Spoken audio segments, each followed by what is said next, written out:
자, 안녕하세요. 저희 이제 마무리 세법 특강 시간이에요. 그죠? 생각보다 아직 사람이 많이 왔네요. 저는 많이 걸려서 많이 안 올 줄 알았는데 생각보다 사람이 엄청 많아서 놀랐고요. 또 얘기할 게 많은데 저희 주말 GS도 1회차 봤잖아요. 그죠? 그래서 그 격리 중에 귀가 굉장히 따갑고 간지럽고 막 사람들이 욕하는 소리가 웅성웅성 들리고 가이에 들리고 막 이런 막 충격적인 그거였죠. 그죠? 근데 저 처음에 점수가 잘 나오는 게 더 이상한 거예요, 사실. 그죠? 물론 지금 잘 나오는 사람도 있겠지만 대부분이 재시생이나 그 이상이기 때문에 그 점수를 너무 그 위에를 보지 마시고 평균 60을 넘는 걸 목표로 하셔야 돼요. 평균 60을 넘는 걸. 특히 세법이나 재무회계 같은 경우는요, 처음에 거의 40점 안 넘게 나오는 게 정상이에요. 이게 정상이기 때문에 그 점수에 너무 주눅 들지 마시고요. 점점 올라가는 느낌으로 이제 공부를 하셔야 돼요. 매주 많은 욕심을 가지 마세요. 딱 1주 차에는 딱 기타 세법만 하자. 2주 차에는 부가세법만 하자. 3주 차에 소득세법만 하자 하면은 점점 매주 풀게 늘어나잖아요. 그죠? 그런 식으로 회독을 거쳐서 점수가 올라가는 것이지, 한 방에 일주일을 열심히 한다고 이 점수가 막 기하급수로 오르지 않아요. 그래서 최종 목표를 60점 넘는 걸로만 해도 시험장에서는 고득점으로 합격할 수 있어요.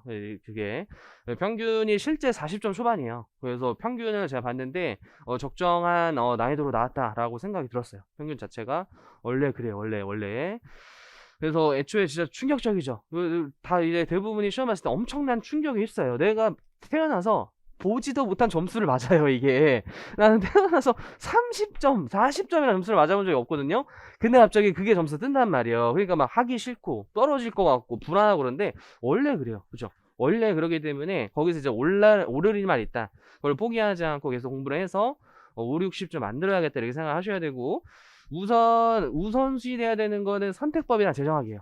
선택법 재정학을 3월 달에 최대한 해놔야지만 나머지 할 수 있는 힘이 생겨요. 그 안전 점수가 나와야지 또 기분도 좀 편하고 그렇단 말이에요. 그죠? 그래서 선택법이랑 재정학 비중을 좀 하루에 공부를 많이 쏟으셔서 거기서 점수를 좀 많이 확보한 뒤, 재무원가도 둘 중에 하나부터 좀 파세요. 둘 다 괜히 어줍잖게 파지 말고 좀 더 확실한 본인이 잘하는 재무, 본인이 잘하는 원가 둘 중에 하나를 확실히 팍 해놓으면 어느 정도 점수를 일단 확보를 해놔야 된단 말이야. 우리가 절대로 이거 100점 맞는 시험이 아니에요. 100점 못 맞아요, 애초에. 그래서 단계별로 해나가시는 식으로 매주 올라가서, 또 재무에게는 이번 주에 승철쌤이 출제하시고, 원가에게도 저번 주는 현진환 선생님이 출제하시고, 올해는 어민쌤이 또 출제하셔가지고 굉장히 다양한 문제가 출제돼서 너무나도 수험생한테 좋은 그 일환이지 않나. 저도 이제 5회차까지 출제를 하는데 이제 한 5회차쯤 하면 이제 훈련쌤 스타일 이런 애가 이러면서 눈치적으로 맞추는 것도 있어요. 이게 눈치 게임으로 약간. 그맘때쯤 이제 원쌤 문제가 들어갈 거예요. 그맘때쯤. 그래서 다시 한번 이제 갑자기 이제 올라가다 다시 좀 떨어지는 그런 느낌으로 여러분들의 긴장감을 계속 유발시킨다 이렇게 하시면서 이렇게 성적이 너무 예민하지 마시고, 그리고 좀 안 나와도 이게 내서 동기부여 삼는 건 나쁘지 않아요. 너무 스트레스 안 내는 게 또 맞지만 이제 어차피 아이디가 공개되기 때문에 누군지 모르잖아요. 그래서 이제 내가 매주 올라가서 그만한 또 보람이 없어. 성적이 올랐을 때 내가 잘했구나 일주일, 이런 또 뿌듯함이 동기부여가 엄청 돼요. 이 남은 기간에 공부할 동기부여가 되게 중요해요. 동기부여가. 그래서 너무 화와 분노 이런 것들 많이 들어요. 4% 미친 새끼야 이러면서 이제 막 너무 어려운 거 아니야 이랬는데, 너무 어렵지 않고 원래 적정 난이도. 근데 학원 모의고사가 1.5배 어렵겠네요. 1.5배 어렵겠는데, 저희도 엄청난 시행착오를 겪어서 난이도를 그렇게 어렵게 내면은 말도 안 되는 것도 알고, 저희 기출문제 분석하잖아요 사실 학원 선생님들이. 그러니까 적정 난이도를 정확히 캐치하고 있단 말이에요. 그래서 매주 하나씩 클리어한 느낌으로 그렇게 이제 했었으면 좋겠어요. 그래서 마무리 특강은 어떻게 진행할 거면요, 일단은 오늘 세법 플러스 가져오셨나? 그죠? 세법 플러스. 일단은 기타 세법에서 오아시스예요. 여기서 점수를 많이 그나마 따야지 안전점 점수가 확보되거든요.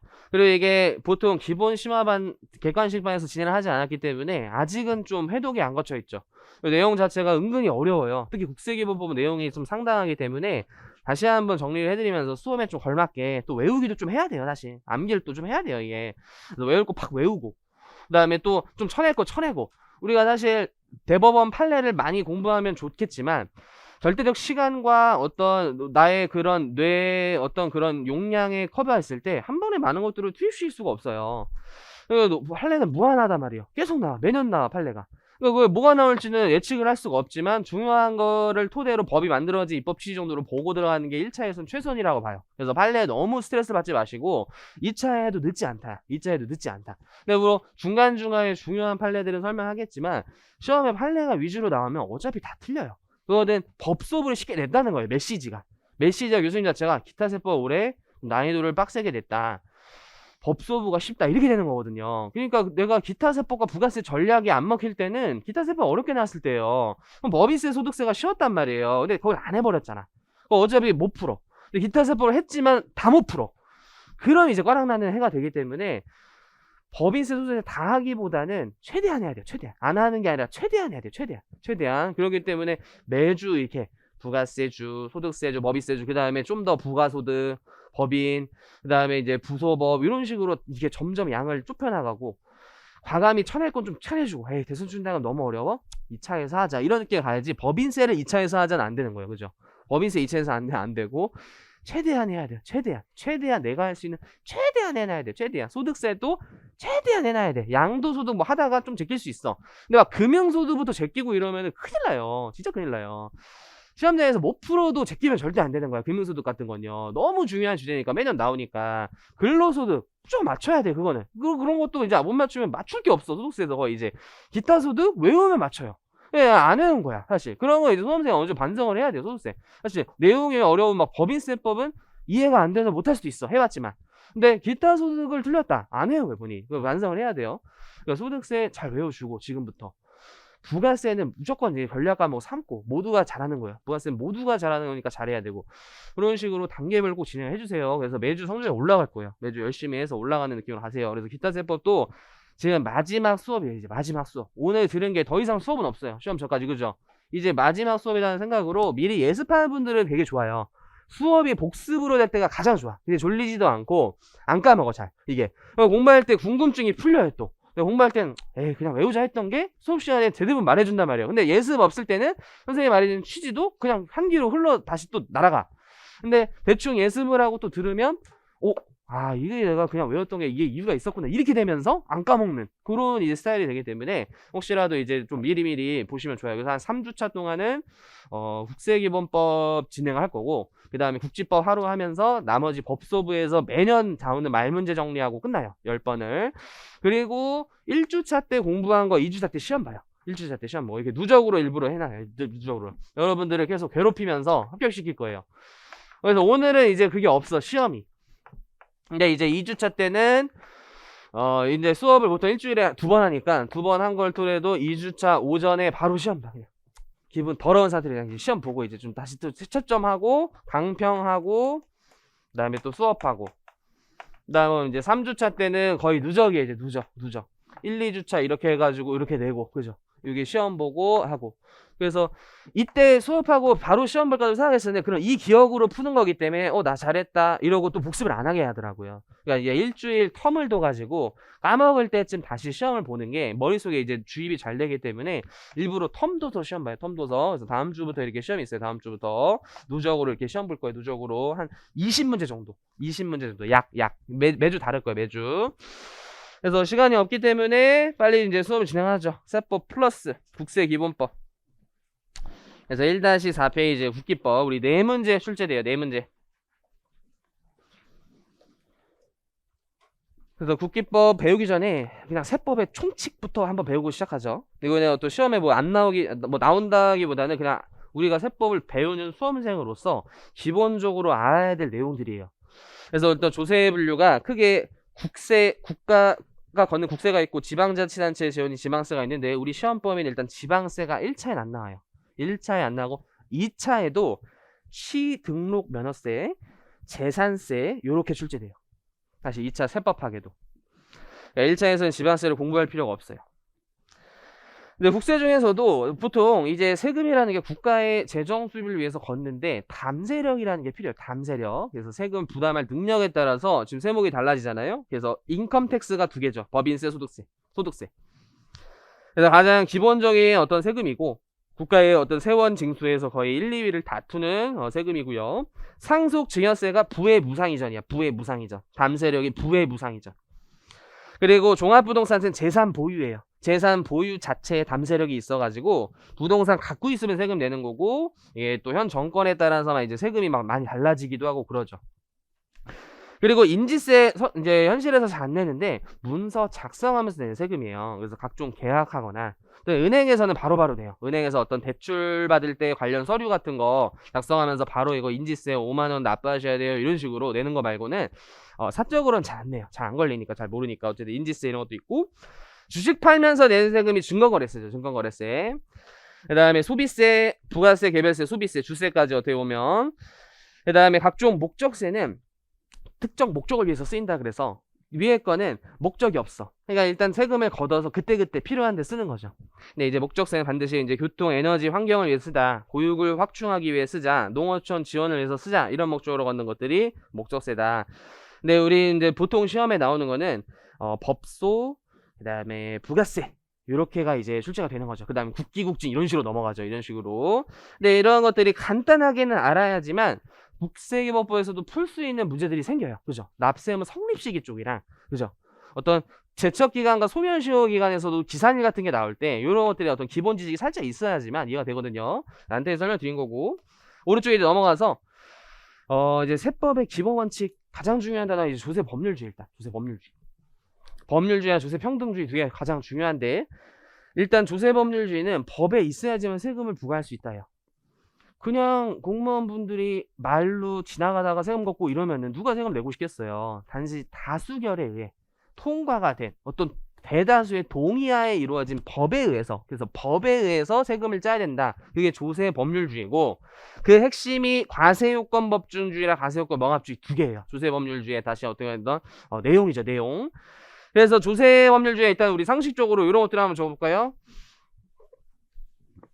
우리가 역사적으로 권력이 하나의 집단에 몰아져 있을 때 어떤 완벽한 사람이, 인간이라는 게 없잖아요. 당연히 없던 사람도 권력이 집중되면은 그걸 악용하고 권력 남용, 자기네들의 이익 집단을 위해서 쓰고 이러다 보니까 대부분의 민주주의 국가 만들어낸 게 삼권 분립이에요. 삼권 분립.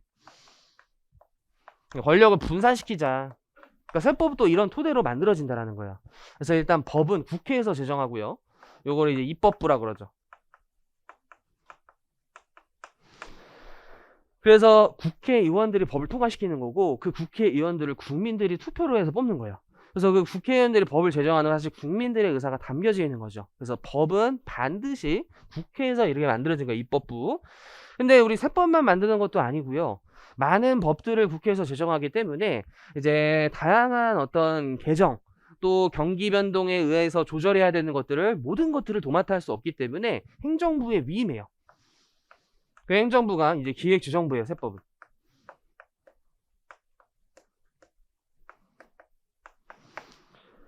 근데 이제 법이 과연 국회로 완벽하냐? 당연히 완벽하지 않겠죠. 법의 어떤 문제나 법이 좀 모호하거나 납세자와 어떤 다툼이 있었을 때는 그걸 객관적으로 제3자가 검증해야 될 이제 필요가 있는 게 사법부예요. 사법부.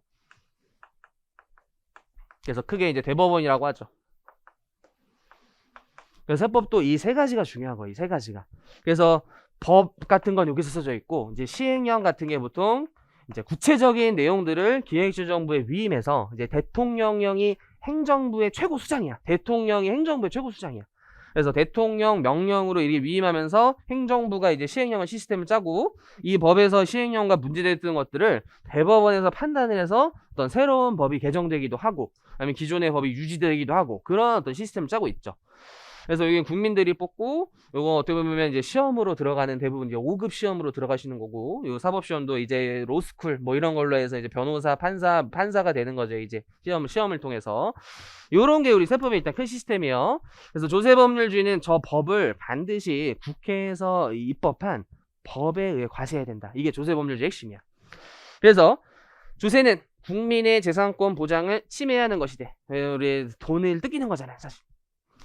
그래서 보통 이 네 가지인데, 납세 의무자, 그 다음에 과세 물건은 과세 대상이라고도 보통 표현하고, 그 다음에 과표 세율 정도, 이 네 가지를 보통 과세 요건이라고 하고요. 이 과세 요건은 세금에 있어서 가장 중요한 네 가지예요. 과세 요건이니까, 요건. 필요한 조건이니까.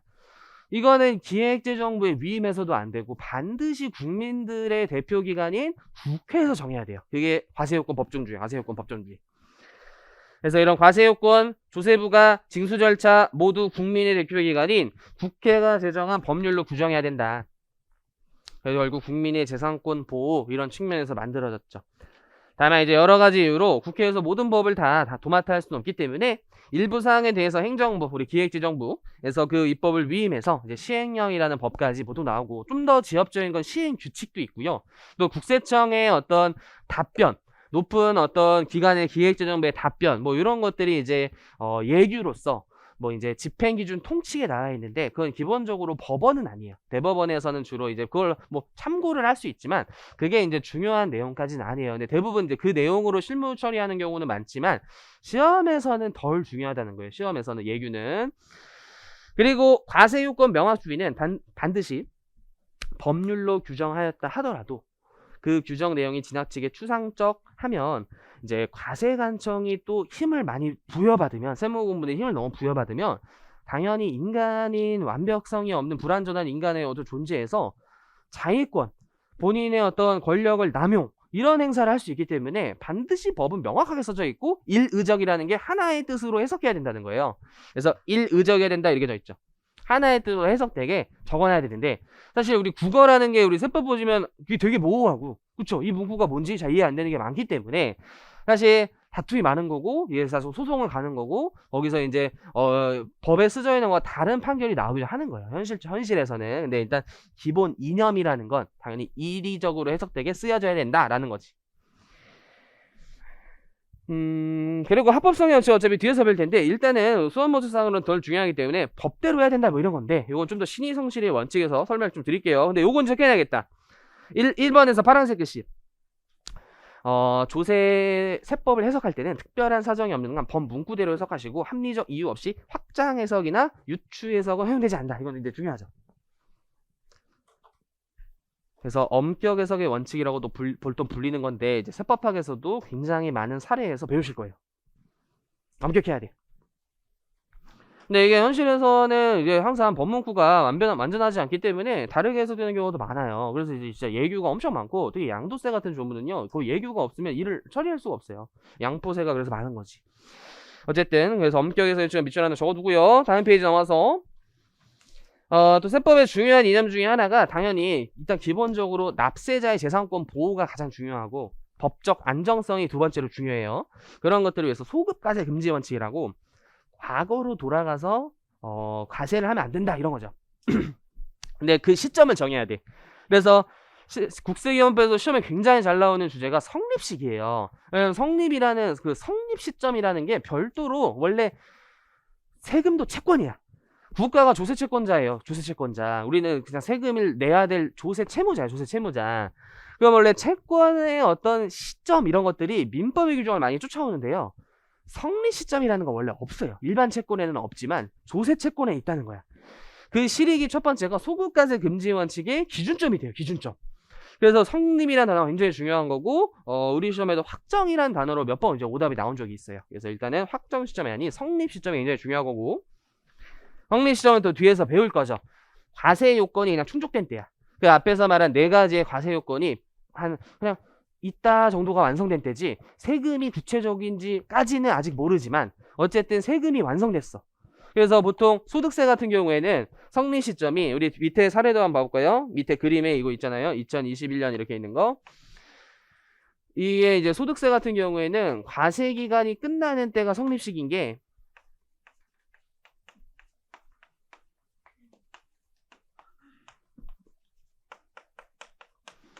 잘 생각해보면 12월 말에 세금은 정해진 거예요. 일단 납세 의무자 개인, 법에 있어요. 법에 개인에 내야 된다. 그리고 이제 기간이 1년으로 정해졌기 때문에 이 기간에 개인의 소득에 대해서 과세한다. 그게 담세력이 소득이거든요. 이제 1년치 소득이 충족됐어. 이제 22년 1월 1일부터는 22년 소득이 새로 시작되는 거잖아요. 근데 세금이 얼마인지는 아직 몰라요. 그죠? 얼마인지는 5월에 계산해봐야 돼. 그러니까 얼마인지를 구체적으로 확정시키는 시점은 보통 신고 납세하면서 이제 생기는 건데 12월 30일에는 세금을 부과할 수 있는 요건이 충족됐다는 표현을 써가지고 성립시기라 그래요. 이걸 성립시기. 그래서 이 성립 시점을 기준으로 소급 과세를 하면 안 된다라는 거예요. 소급 과세를 하면 안 된다. 근데 이제 법이라는 게 항상 기중에도 이렇게 바뀔 수 있기 때문에 무조건 이렇게 과거로 못 돌아간다라고 하면 애초에 법 집행 자체가 거의 불가능해져요. 현실적으로. 그래서 이 기간 중에 발생한 성립 이전에 발생한 소급과세는 허용이 되는 부진정 소급과세가 허용돼요. 기본적으로 이게 안 되는 거지. 여기서 이렇게 돌아가는 게 안 되는 거죠. 그죠? 이렇게 돌아가는 게 되는 거고 이렇게 성립 이전으로 돌아가는 게 안 되는 거예요. 그래서 성립 후에 새로운 세법에 의해서 소급을 과세하지 아니한다. 그때 소급과세가 두 가지가 있어요. 첫 번째 진정소급. 이건 이미 시행 전 완결된 사실에서 뉴 법을 적용하는 경우를 말하고 법적 안정성과 예측 가능성을 심각히 침해되는 거기 때문에 인정될 수가 없고요. 그림으로 보면은 2번, 3번 시점의 개정이 21년도로 돌아가서 과세하는 걸 진정소급이라 그래요. 진정소급. 그러니까 안 된다. 근데 3번은 또 되는 게 납세자한테 지금 불리한 개정이 안 되는 거지. 유리한 개정은 오히려 납세자한테 좋은 거기 때문에 당연히 진정소급이 허용되고요. 사실 부진정소급도 너무 이제 기술적으로 이제 성립 시점으로 판정하기보다는 공익을 따져야 돼. 이게 소급과세가 어떤 일부 소수의 집단에게는 좀 이제 불리할 수 있으나 다수의 공익에게 유리한 규정이 된다면 또 판례에서 허용이 하는 쪽으로 얘기를 하고 있거든요. 그래서 사실은 좀 더 판정하는 건 쉽지 않아요. 이렇게 표현만으로. 근데 기본적으로 우리는 법문구를 일단 힘있게 보셔야 돼요. 1차에서는. 그래서 성립 시점으로 소급과세 가세하면 안 된다. 근데 부진정 소급은 기중에 개정되는 걸 소급과세하는 거는 당연히 기술적으로 허용할 수밖에 없어요. 그럼 아예 개정이 안 될 수도 있어. 언제 개정해? 그래서 부진정 소급은 가능하다. 이때 그림에서 1번. 그래서 1번에 개정된 내용을 2021년 1월 1일에 돌아가서 예를 들어 소득세 5%를 인상한다, 뭐 양도세 뭐가 신설된다 이런 것들이 과세가 가는 거고 3번의 시점은 허용이 되는 게 5% 이나고요. 실제 우리가 어떤 수험적으로 배운 내용을 적용시켜 보면 배손세액공제가 부가세법에서 5년에서 10년을 바뀌었잖아요. 그거 유리한 소급표로 과거까지 다 해줘요. 그런 게 과거까지 다 해줘. 근데 우리 소득세법에서 임원퇴직 소득 한도 초과액이 2배, 3배 이렇게 3배에서 2배로 내려갔잖아요. 그거는 막 2020년 이후부터 이렇게 적용한다 이렇게 하면서 한도가 3배, 2배로 쪼개졌잖아요. 그죠? 그 납세자들 불리한 규정이니까 소급과세 맞고 배손세액공제는 과거에 있던 채권까지 해주는 유리한 규정이 되고 이런 것들이 스무스하게 적용이 돼요. 스무스하게. 그죠? 그래서 이런 것도 뒤에서 다시 나오지만 기본 규칙이고 두 번째 가장 중요한 건 이제 평등이죠. 평등. 그래서 평등은 크게 요게 아래쪽에 있네. 수평적 평등과 수직적 평등을 보통 얘기하고 있는데 동일한 담세력이 있으면 동일한 세금을 낸다 이거고 수직적 공평은 돈 많은 사람이 좀 더 세금을 많이 낸다. 근데 돈이 있고 기준이 아니니까 담세력이 큰 사람이 세금을 더 낸다. 뭐 이런 거죠. 그래서 우리 학창 시절에서도 가장 학생들의 불만을 야기시키는 게 평등이야. 평등. 그런 거죠. 나만 떠들었냐? 다 떠들었는데 한 사람한테만 벌점을 적용했을 때 그렇게 화내는 걸 저는 많이 봤어요. 저도 떠들었고 저도 떠들었는데 왜 저만 벌점 줘야 하면 사실 한 말은 없어. 근데 우리 세금도 그렇잖아요. 세무조사로 털었을 때 다 하는 말이 기본적으로 왜 저만 털어요? 이 땅에 세금을 다 냈는데 왜 나만 털어요? 그러네요. 갈게요 이러면은 나라가 개판될 거 아니에요. 그죠? 이거 어쩔 수 없단 말이에요. 이게 어떻게 세무조사 선정하는 기준이. 근데 기본적인 이념은 평등해야 된다. 평등해야 된다. 그죠? 평등해야 돼. 평등. 그래서 탈세를 하면 벌을 받는다. 이런 것들을 공제적으로 좀 보여줘야지만 어떤 그런 착실한 세금 문화가 정토되고 그러겠죠. 나라가. 그래서 보면 우리는 평등하게 취급해야 되고요. 헌법에서 기본적으로 평등의 권리, 뭐 그다음에 뭐 재산권, 권리, 자유권 뭐 이런 것도 이제 나중에 이제 배우시면 참 좋고, 이 조세 평등이 되게 중요한 게 대부분 우리 수험상으로도 적용되는 취지가 대부분 공평과세예요. 대부분 공평과세고 그 공평과세를 좀 더 실현하기 위해서 그러니까 약간 이런 시스템으로 짜고 있어요.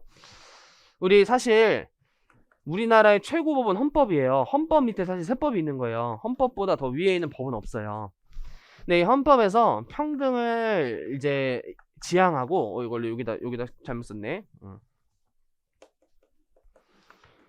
이 세법 시스템에서는 일단은 효율적으로 법을 쓰기 위해서 국기법과 개별세법이라는 표현을 쓰는데 좀 이따 이제 배우는데 국기법은 온 세법에 공통으로 쓰일 거야. 이게 법인세에도 쓰이고 소득세에도 쓰이고 부가세법, 종부세 다 쓰일 텐데 각 세법에 또 동일한 내용을 써놓으면 법 문구가 두꺼워지겠죠. 그죠?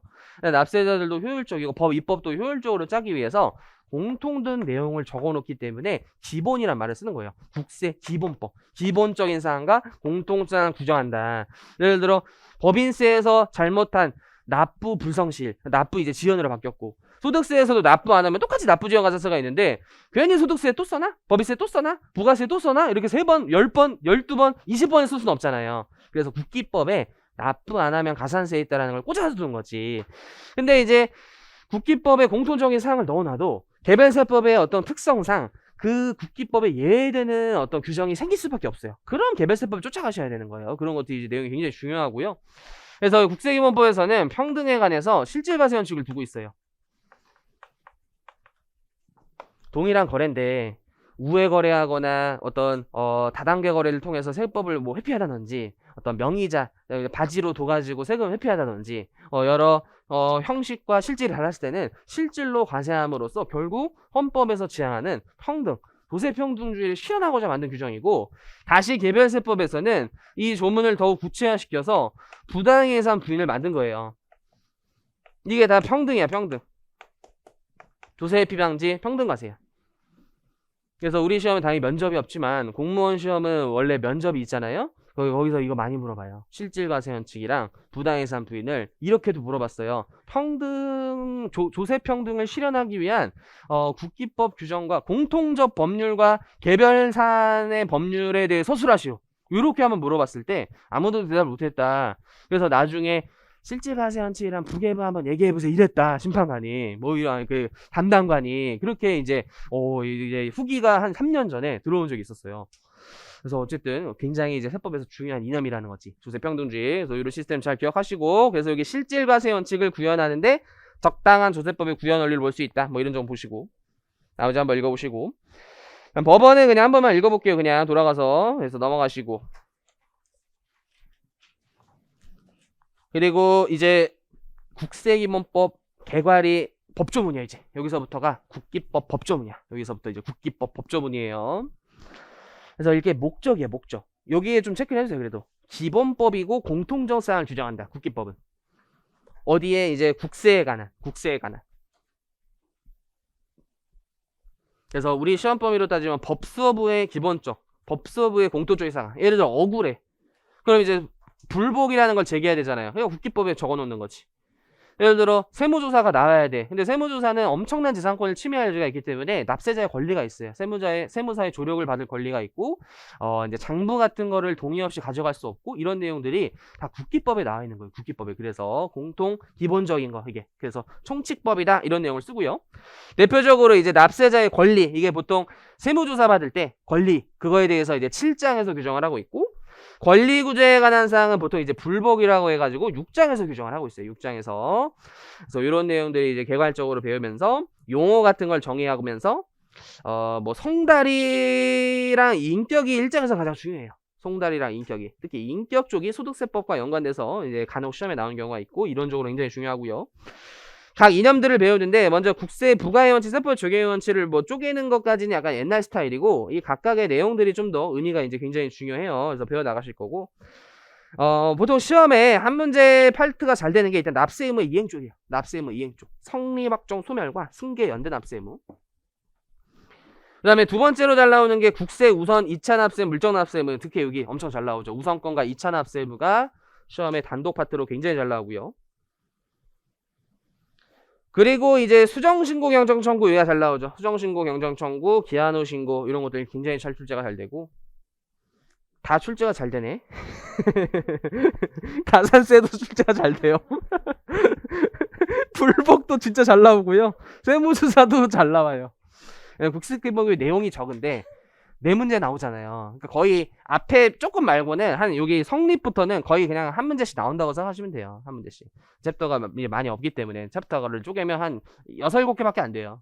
그래서 보통 이제 앞에 2개 빼고는 거의 한 문제 나온다 이렇게 보시면 돼요. 앞에도 잊을만한 한 번씩 나오고 이런 거예요. 앞에는 왜냐면 조문이 별로 없어. 내용은 이슈가 많이 없어. 그러니까 워낙 더 뒤에 중요한 규정들이 많기 때문에 뒤에서 좀 많이 내는 편인데 앞에서도 이제 안 나오는 건 아니에요. 먼저 용어 이제 간단하게 하고 들어갈게요. 이제 국세를 어떤 무슨 경제학이나 네이버에서 지정한 게 아니라 우리 국세 기본법에서 말하는 국세예요, 국세. 그래서 요거를 빼야 돼요. 마지막에 관세를 제외해요, 관세. 관세법이 따로 있어. 지방세도 지방세 기본법이 따로 있어요. 그러니까 이 국세 기본법 안에서 말하는 국세라는 거는 관세, 지방세를 제외한 세금 정도로 생각하시면 되고요. 세법이란 용어도 국기법에서 이게 용어 정의를 하고 시작한다는 거야. 이제 세법이란 용어가 국기법에서 나오면은 국세의 종목과 세율을 정하는 법률과 징수법, 조특법, 국조법, 조처법, 절차법까지를 세법이라고 그러기 때문에 국세 기본법은 세법이 아닌 거예요. 세법 안에서, 그죠? 국세 기본법은 국세 기본법이야, 그냥 말 그대로. 종목과 세율, 법소부 등등등이 세법이라는 용어가 되는 거예요. 그래서 앞에로 용어 나올 때 국세 기본법과 세법은 이런 식으로 나와.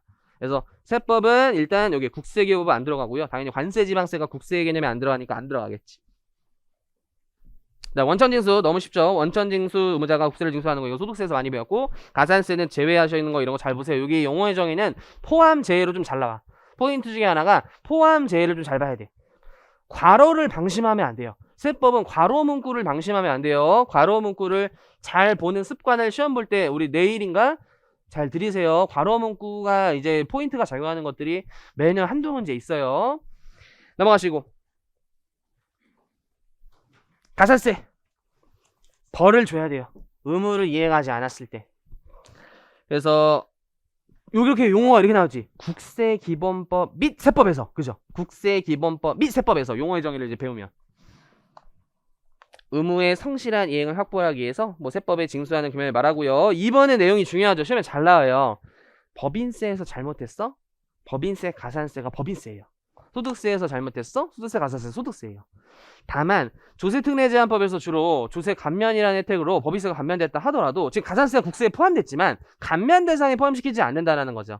왜냐하면 감면의 혜택은 그 본세에 있어서지 의무불이행에 대한 가산세까지 혜택을 주면 벌 효과가 그만큼 감면되는 거잖아요.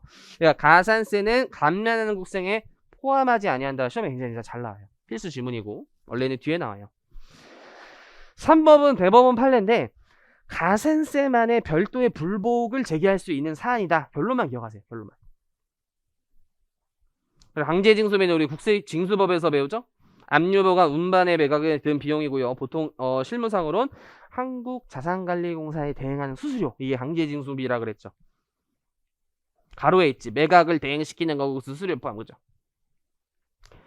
공과금은 뭐 국세를 강제징수를 제외한 거 한번 읽어보시면 될 것 같고, 납세 의무자, 납세자 개념은 중요하다. 여기서 가장 중요한 거 하나 꼽으라면 납세 의무자와 납세자를 비교하는 거예요. 일단 납세 의무자는 세금을 납부할 의무가 있는 데인데 괄호의 문구가 또 중요하지. 징수 의무자는 납세자로 들어갔지. 납세자. 대표적인 원천 징수 의무자 이런 게 있죠. 원천 징수 의무자, 징수 의무자예요. 징수 의무자. 세금을 낼 의무 있지만 본인의 세금을 내는 게 아니지. 남의 세금 떼서 내주는 자지, 내주는 자. 그래서 납세자를 보면요, 납세 의무자도 들어가요. 심지어 괄호에 연대 납세 의무자 또는 뭐 2차 납세 의무자, 보증인 모두 포함하고, 그 다음에 징수 의무자까지 포함한다. 굉장히 중요하지. 징수 의무자까지 들어간다. 또는 뭐 부가세법에서 우리 대리납부 의무자 이런 것도 배웠죠. 면세사업자나 뭐 비사업자 같이. 그래서 이 둘의 개념 반드시 보셔야 돼요. 이건 시험에 잘 나와요. 시험에 굉장히 잘 나와요. 이 둘의 비교하셔야 돼요. 특히 막 포함, 이거 막 포함 제외도 잘 나오고, 말 하나 바꾸고 그래요. 세법이 되게 좀 쪼잔하게 느껴질 수 있어, 수험생 입장에서는. 사실 그게 이제 의미가 있어서 이제 바꾼 건데, 잘 그냥 너무 외우는 식으로 보면은 그게 너무 그냥 암기처럼 느껴지는데, 사실 한 단어 때문에 그게 예전에 문제가 됐던 거, 그래서 법문구를 확실히 해둔 거, 그런 거를 이제 포인트로 바꾸는 거거든요, 사실은. 그래서 이제 좀 쪼잔하게 느껴질 수 있지만 어떻게든 기억을 하셔야 돼요. 포인트를 잘. 오른쪽 과세기간에 한번 읽어보면 되겠다. 세무공무원 우리 잘 보여야 돼요.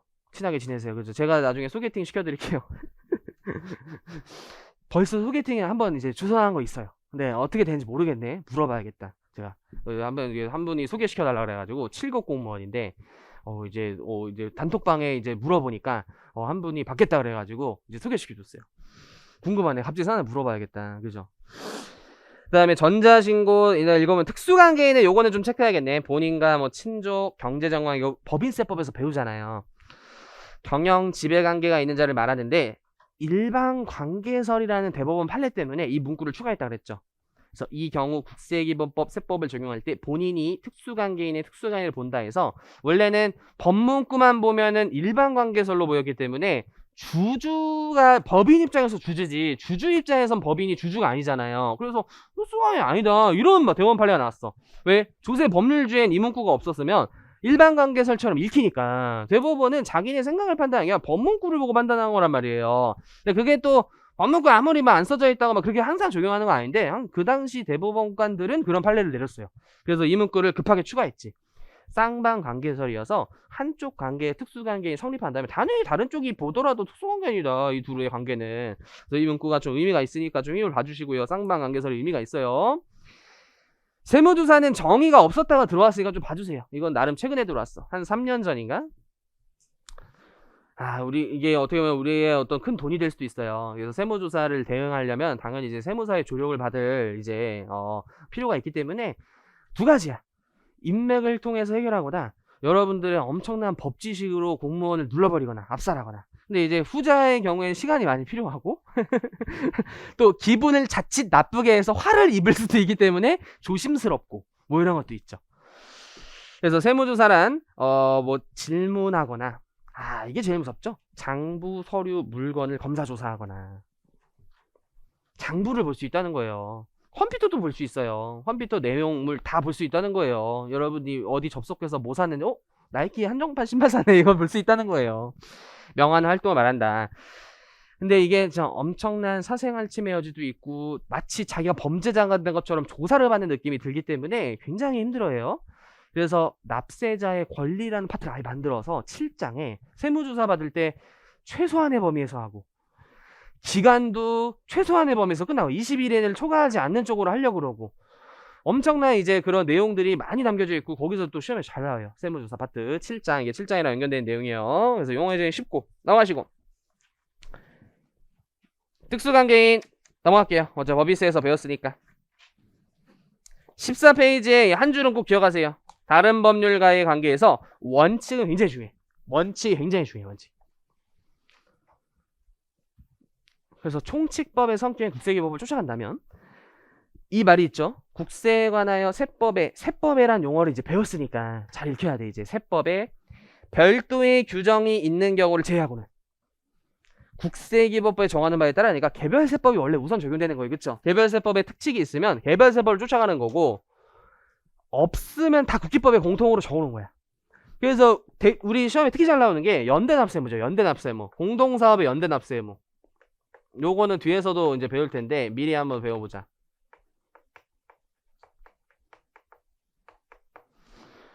얘라고 이렇게 일단 적어둘까? 이게 국세기본법의 연대납세무는 공동사업의 경우에 연대 책임이 있다 이렇게 두고 소득세법은 갑자기 공동사업에 대해서는 각 공동사업자들이 납세를 진다 이렇게 돼 있단 말이에요. 정리해볼까? 국기법은 연대납세무래. 왜? 공동으로 하니까 공동의 책임이 있으니까요. 근데 소득세법은 갑자기 각자지래. 뭐 못 따라가라는 거야. 이 법으로 해석해야 돼요. 세법에 별도의 규정이 있는 경우 제외하고는. 그러니까 소득세법에 공동사업에 대한 별도의 규정이 지금 있죠. 각자 진다는. 왜 소득세 세계관은 각자 지는 게 원래 출발점이야. 연대납세는 원래가 지극히 예외적으로 적용이 돼. 그러니까 공동사업에 이건 발생한 것도 각자 번 소득에 대해서 각자 책임이 있는 거예요. 그러니까 소득세법 규정은 각자야. 그러니까 각자를 쫓아가야 돼. 근데 그 외에 나머지 세목 때문에 연대납세무라는 규정을 각 개별세법에 중복적으로 10번 써놓을 수는 없잖아.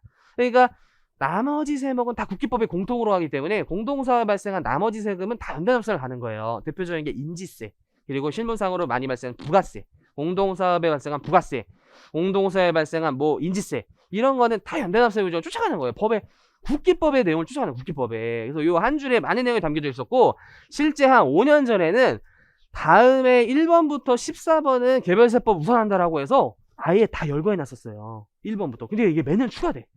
그러니까 이제 법도 왜 이걸 왜 이렇게 할 필요가 있나? 그냥 이 한 줄 적어놓기만 하면 되는 거 아니야? 라고 해서 그걸 다 삭제했어요. 옛날에 엄청 시험에 잘 났어. 그게 다음 중 개별세법에 우선하지 않는 것은 우선하는 것은 모두 고르시오로 나왔어 항상. 한 개, 두 개. 그래서 그거를 막 앞글자 외우고 그랬었어요. 라떼는 개꼰대지만 라떼 이제 홀스 때는 그거 막 뭐였지? 앞글자도 기억이 안 나네. 이제 하도 오래돼서. 그거 막 14가지인가 막 외워가지고 하도 잘 나오니까 했는데 지금은 이제 그렇게 나올 수 없지. 그냥 이렇게 한 줄로 바뀌었으니까 어쨌든. 근데 이제 굉장히 의미가 있는 조문이에요 이게. 원칙 꼭 믿게 보시고 관세법 제껴도 돼. 행정심판법은 불복에서 배울 거야. 불복. 위치를 불복에서 배울 거야. 간단하게만 배울까 그래도. 원래 소송을 할 때는 행정심판법에 쫓아가서 행정심판 전치주의라는 걸 토대로 이제 필요한 전시조사 거치로 돼. 우리 국세법은 어떻게 보면 조세법원이 없는 게 문제예요. 미국은 조세법원이 따로 있기 때문에 행정심판 전시주의가 없어요. 근데 우리는 대법원에서 이혼소송, 민사소송, 조세소송이 거의 베스트 2위인데 별도로 하는 기관이 없다는 거야. 대법원에서 다 한다는 거야. 그러니까 과도한 업무인데 심지어 어려워. 조세를 판정할 만한 판사분들은 극히 소수야. 근데 막 이혼소송도 해야 되는데 세법도 해야 돼. 너무 이제 과정하면서 잘못된 판결을 내릴 수도 있고 시간 오래 걸려서 또 소송비도 많이 들 수 있으니까 야 행정청에서 먼저 해결을 하려고 해라. 그래서 행정청 내부에 있는 조세심판원 또는 뭐 어떤 감사원 이런 데서 해결을 하고 그래도 안 되면 넘어와라. 반드시 거쳐야 돼. 안 거치면 안 돼요. 행정청을 반드시 거쳐야 하지만 이제 대법원에 올 수 있다. 뭐 이런 식으로 시스템을 짠 게 국세의무법의 특례라는 거야. 국세의무 특례. 원래 다른 소송은 안 그래도 되는데 국세의무는 반드시 행정청의 내부 심사 절차를 거쳐야지 올 수 있다라는 게 국세의무 특례가 되는 거고 감사원법은 어차피 또 불복에서 배울 거예요. 이것도 불복에서 배우면 되고 간단하게. 오른쪽 1장 기간가기한 보죠. 기간가기한. 이것도 수험상으로 스킬 정도로 배울 거예요. 왜냐면 이게 뭐 사례형으로 나올 만한 게 거의 없어요. 기간가기한은. 그래서 기간은 당연히 일정 기간이죠. 일정 기간. 근데 민법에 따르는 게 원칙인데 이것도 이런 워딩은 봐야 돼. 세법에 특별한 규정이 있는 것을 제외하고는 이 워딩은 봐야 돼. 그래서 민법의 규정이 초일 불산입이야. 말일 산입이고. 근데 이제 각 개별세법에 예외가 있어요. 초일 산입, 말일 산입도 있고 반대 상황도 있고 그런 거 그때 이제 약간 세무회계에서 스킬적으로 외워야 돼요. 그걸 일일이 뭐 정리할 것까지는 아니고 뭐 일수 때문에 막 틀리게 하는 시험까지는 거의 아니기 때문에 원칙만 일단 기억하세요. 초일 불산입, 말일 산입 그 정도만 보면 돼요. 나머지 안 봐도 돼요. 넘어가시고 기한 언제까지 내세요 이런 건데 기한의 특례부터는 법조문이어서 봐야 돼요. 기한의 특례부터는 법조문이어서 봐야 돼. 그래서 언제까지 내세요? 언제까지 제출하세요? 지급 명세서 언제까지 내세요? 뭐 세금 계산서 언제까지 전송하세요? 이게 다 전송 기한, 제출 기한 이런 게 기한이잖아요. 근데 이제 납세자의 불이익을 방지하기 위해서 기한의 특례라는 걸 두고 있어요. 그래서 이건 다 법조문에서 두 개 잘 봐야 돼요. 첫 번째 기한이 공휴일, 토요일 근로자의 날에 제출하기 어려울 수 있겠죠. 지금은 대부분 뭐 이제 전자로 이제 제출하는 게 많기 때문에 공감이 안 될 수도 있지만 서면으로 신고할 때 얘기하는 거예요. 서면으로 하는 것도 아직 많아요. 공휴일, 토요일 근로자의 날에 기한이 도래한다면 자동으로 다음날 연장된다는 거예요. 별도의 신청 없이 자동으로 다음날 연장돼요. 그래서 예를 들어 4월 1일이 증여세 신고 기한인데 이때가 하필 공휴일이었다는 거야. 뭐 근로자의 날 뭐 이런 거였다는 거야. 근로자가 근데 4월이 아니지. 어쨌든 공휴일이었다는 거야. 그럼 4월 다음 날로 연장되는데 다음 날이 하필 토요일이잖아요. 토요일도 쉬어. 그러니까 또 연장돼. 4월 3일도 일요일이니까 또 연장돼. 4월 4일로 자동으로 연장이 되는 거예요. 이렇게. 그래서 4월 4일까지 증여세 신고를 해도 괜찮다가 되는 거예요. 자동으로. 이게 공휴일, 토요일 근로자의 날이 기한이라면 오른쪽에 그 다음 날을 기한으로 한다가 되는 거야. 자동으로. 중간에 이제 공휴일이 있을 때는 연장되는 게 아니에요. 기한 만료 시점이 공휴일일 때 다음 날로 연장되는 거예요. 중간에 한 14일 규정 중간에 있을 때 이게 15일이 되는 게 아니라 기한 만료 시점에 있을 때 연장되는 거예요. 기한 만료 시점에. 또는 이제 인터넷 신고할 때 인터넷이 먹통이 된 거지. 홈택스 정전, 장애, 오류. 결국 전자 신고 납부를 할 수 없게 된 경우에는 이게 법문구가 몇 번 바뀌었기 때문에 좀 포인트를 기억해야 되는데 장애가 복구된 날이었어요. 처음에는. 근데 좀 문구가 모호하다 해서 장애가 신고 전자 납부할 수 있게 된 날 이렇게 바꾸고 그리고 하루를 더 줬어. 다음 날 이렇게까지 봐야 돼. 그래서 그 날도 아니고 아까 뭐라고요? 장애가 복구된 날 이게 아니야. 또 이게 옛날 문구. 복구되어 신고 납부할 수 있게 된 날 이거고 하루를 더 줘. 된 날의 다음 날. 이게 복구가 막 새벽에 된 거야. 그러면 이제 하루 기간 더 줘야겠지. 그래서 다음날 이거 잘 봐야 돼. 첫 번째 기한세 이거 법조문이니까 잘 보시고, 우편신고, 전자신고도 다 법조문이에요. 이거 원래는 도달주의라고 해가지고 민법에 의하면은 우리 서류가 국세청에 언제 도착했냐 이걸 지금 따지는 건데, 국세청에 도달한 때. 근데 예외가 이제 우편신고라는 거야. 왜? 납세자의 권익보야. 왜냐면 이제 우체국 내부에서의 어떤 사정 등으로 인해서 생각보다 우편 그 배송이 지연돼 가지고 나는 한 3일 뒤에 도착하겠지 했는데 5일 뒤에 도착해서 2일 늦게 도착해 가지고 가산세가 있어. 억울하잖아요. 근데 이걸 또 우체국 실수로 하기에는 뭐 다 또 우체국 책임인가? 우체국가 소송 걸어? 여러 문제를 야기시킬 수 있죠. 발신주의가 결국 핵심이에요. 발신주의가 이 내용을 담고 있는 내용인데, 보낸 날에 잘 한 거다 이렇게 한 거야. 근데 언제 보냈는지 정확히 모르잖아요. 그래서 우편으로 신고서 등을 제출한 경우에는 여기가 핵심이지. 우편 날짜 도장이 편지 오른쪽 상단인가 왼쪽 상단에 찍혀 있겠지. 그 날에 신고 잘한다, 청구 잘했다 라고 본다라는 거지. 도달한 때가 아니라 보낸 날에 신고 잘했다, 청구된 날 잘했다, 도장 찍힌 날에 너가 신고 잘했다 라고 봐주겠다는 거야. 늦게 도착해서 불이익 받을 수 있는 걸 애초에 방지하는 거죠. 근데 또 괄호를 보면 이게 또 비에 젖었는지 도장이 사라졌네? 흐리멍텅해. 막 날짜가 안 보이네? 에이, 가산세 처리해. 이러면 또 억울하잖아요. 통상 걸리는 우송일수를 기준으로 발송할 날로 인정되는 날 신고 청구된 것으로 본다. 보통 3일이에요. 3일. 이게 우체국 법에 의하면 3일이야. 보통 택배 요즘 하루 이틀이면 오죠?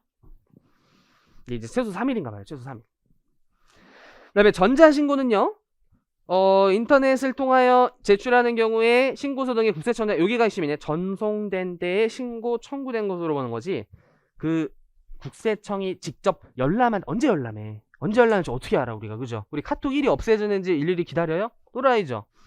전송될 때 그냥 보낼 때 그냥 신고된 거를 보는 거야. 넓은 의미에서 이것도 발신주의가 되는 거예요. 발신주의가. 도달주의는 공무원이 볼 때 뭐 이런 게 도달주의가 되는 거지. 이거 언제 봐요? 이 사람이 일을 좀 안 해. 휴가야. 안 봤어. 인수인계 안 하고 튀었어. 그래서 안 봐서 가산세야. 말도 안 되잖아요. 그러니까 난 보내면 신고한 거야. 보내면 청구된 거야. 이런 식으로 해갖고 뭐 10일 같은 거는 그냥 동그라미만 쳐두세요. 이런 걸로 뭐 내는 경우는 거의 지킬 게 없지만 뭐 가끔 뭐 낼 수도 있어가지고 뭐 11번에서 연장할 수 있다. 일단 기한의 연장 여기까지만 하고 좀 쉬어야겠다. 이게 연역 스토리는 뭐냐면요, 납세자가 좀 어려움에 처했을 때 신고기한이 연장될 수도 있고 납부기한이 연장될 수 있거든요. 원래는 같이 써져 있었어. 근데 이제 20년도부터 납부와 관련된 규정들을 다 통일적으로 국세징수법에 이게 통일적 있게 적어두자. 실제 이게 징수유예, 고지유예, 그 고지유예 제도와 유사한데 왜 국기법과 징수법에 떨어뜨려 놔가지고 납세자들 어렵게 만드냐, 이런 이유에서 납부기한 연장을 징수법으로 옮겨버리고 그 나머지 기한이 국세기법에 남아있어요. 참고로. 그래서 일단 주어는 관할세무서장은 다음의 사유로 국기법, 세법에서 규정하는 신고기한, 신청기한, 청구기한 등등등인데 납부기한이 빠져있지. 근데 이 빠진 게 아니라 징수법으로 이동한 거에 불과해요. 참고로. 그래서 이 기한까지 뭐 할 수 없다고 인정하는 경우나니까 5월이야. 5월. 그러니까 관할세무서장이 직권으로 할 수 있어. 또는 납세자가 신청한 경우에는 기한을 연장할 수 있어요. 근데 당연히 실무상으로는 신청을 하는 게 훨씬 많겠지. 나 이거 관할세무서 어떻게 알아요? 집에 불이 나셨더라고요. 먼저 얘기하는 거야. 기한 연장해 줄까요? 말도 안 되지. 신청해서 그러시구나, 연장해 줘야겠다, 이게 훨씬 많겠지. 근데 직권도 가능하다 봐주시고, 사유를 달달 외울 정도는 아니에요. 그냥 눈에만 쓱 한번 봐주세요. 그래서 화재, 재해지, 천재지변이 천재지변 줄이면 이번은 아파요. 중상의 6개월 이상 치료, 사망. 이거는 뭐 은행이 먹통인 거고, 은행이 쉬는 거고. 5번 같은 것도 잘 보시면 뭐 검찰에서 장부 같은 거 압류수색해가지고 세금 신고가 어려운 경우고, 세무사한테 맡기고 있는데 세무사 사무실이 불난 거야. 그 정도. 눈에만 읽어두세요. 이런 거 뭐 달달 외우는 시험까지는 아니에요. 거의 잘 안 나오고. 넘어가시고. 이것도 시험 전에 외우고 들어가야 돼. 이런 건요, 3일 전까지 신청해야 된다. 3일 전까지 신청할 수 있는데 만료까지 할 수 있다. 그리고 단순 암기 규정. 그 다음에 통지 한번 읽어보고 연장기간은 좀 외워두자. 원칙은 3개월 플러스 1인데 신고 납부와 관련된 기한 연장과 또 징수법의 납부와 관련된 기한은 9개월 최장 9개월까지 연장할 수 있어요.